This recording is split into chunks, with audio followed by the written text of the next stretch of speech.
આજે ભાજપના નેતાઓ લાજવાના બદલે ગાજી રહ્યા છે. ભાજપની ડબલ એન્જિન સરકારને કારણે ગુજરાતમાં અનેક વખત પેપર ફૂટ્યા, અનેક વખત પરીક્ષાઓ રદ થઈ.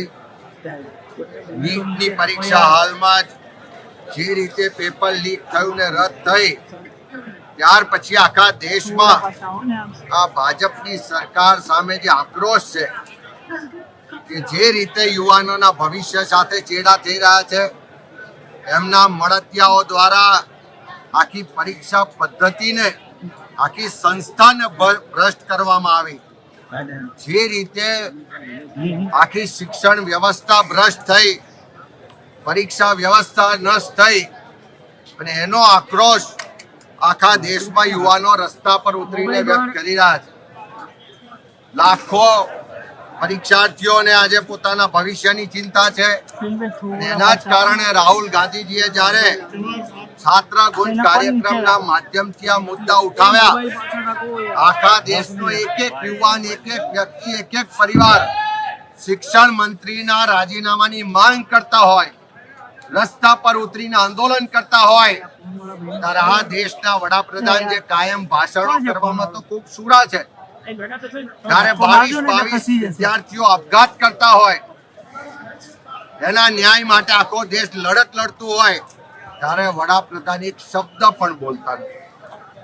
આખા દેશના યુવાનો, છાત્રો, એના પરિવારો જ્યારે દિલ્હી જંતર મંતર ખાતે એકત્ર થાય છે, ત્યારે એની સાથે સંવાદ કરવાનો હોય, જવાબદારોને કાર્યવાહી કરવાની હોય, એના બદલે એની પર બર્બરતાથી લાઠીચાર્જ કરવામાં આવે છે.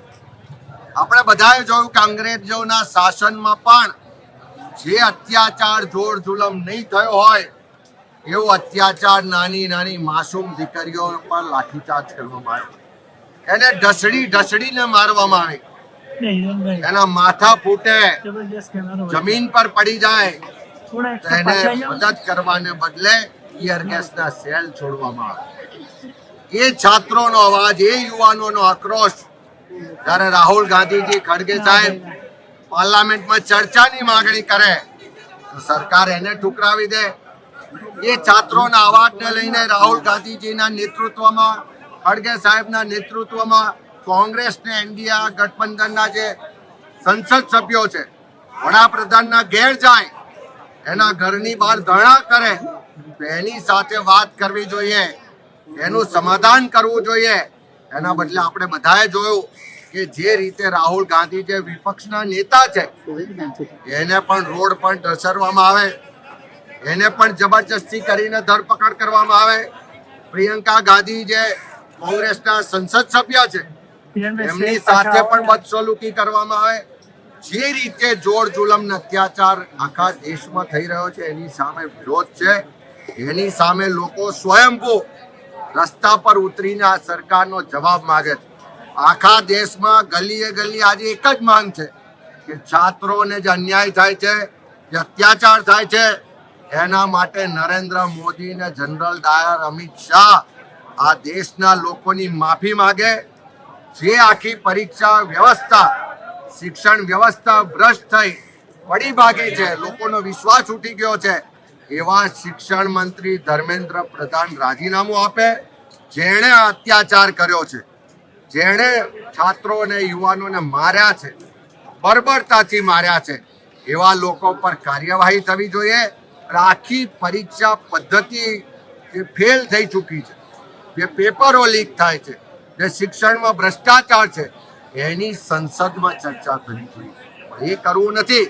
આ ગુજરાતના ભાજપના નેતાઓ, કદાચ ગુજરાતમાં પેપરો લીક થયા, ગુજરાતના વિદ્યાર્થી આત્મહત્યા કરી, ત્યારે એને ઘેર સાંત્વના આપવા ગયા, સ્વીકારીને લોકોને કીધું હોત કે ફરી આવું નહીં થવા દઈએ તો સારા લાગત. પણ આજે લાજવાને બદલે ગાજી રહ્યા હોય એમ અહીંયા વિરોધ કરવા હે. આવનારા દિવસોમાં લખી રાખજો, જે રીતે નેપાળમાં ભ્રષ્ટ શાસકોને જનતાએ રસ્તા પર દોડાઈને માર્યા હતા, એમને સત્તા છોડવા માટે મજબૂર કર્યા હતા, એની નવી ક્રાંતિની શરૂઆત આ દિલ્હી જંતર મંતરથી થઈ ચૂકી છે. આખા દેશના લોકો નરેન્દ્ર મોદીનો પણ જવાબ માંગશે, જનરલ ડાયર અમિત શાહનો પણ જવાબ માંગશે, ધર્મેન્દ્ર પ્રધાને રાજીનામું આપવું પડશે અને જે લોકોએ અત્યાચાર કર્યો છે એની સામે કાર્યવાહી પણ થશે. આજ ગુજરાતમાં પણ એક એક ગલીએ ગલીએ આ વાતને લઈ જઈશું. એક એક વ્યક્તિ એનો જવાબ માંગશે, એક એક વ્યક્તિ આ જે બર્બરતાથી અત્યાચાર થયો છે એનો આવનારા સમયમાં જવાબ પણ આપશે. અને એ છાત્રોની જે ગુણ છે, એ છાત્રોનો જે અવાજ છે, એનો આક્રોશ છે, પીડા છે, એના માટે અવાજ બનવાનું કામ કોંગ્રેસ પાર્ટી કરશે. એની લડાઈ લડવાનું કામ કોંગ્રેસ પાર્ટી કરશે. અને જે રીતે રાહુલજીના નેતૃત્વમાં આખા દેશમાં શરૂઆત થઈ છે, હું માનું છું કે આ નવી આઝાદીની લડાઈ છે. પહેલા અંગ્રેજો જે ગોરા હતા એની સામે ગાંધીજીના નેતૃત્વમાં આઝાદીની લડાઈ લડ્યા હતા. આ કાળા ભાજપ રૂપી અંગ્રેજોની સામે આ નવી આઝાદીની લડાઈ લડવા માટે દેશના લોકો હવે તૈયાર છે ને રસ્તા પર ઉતરે.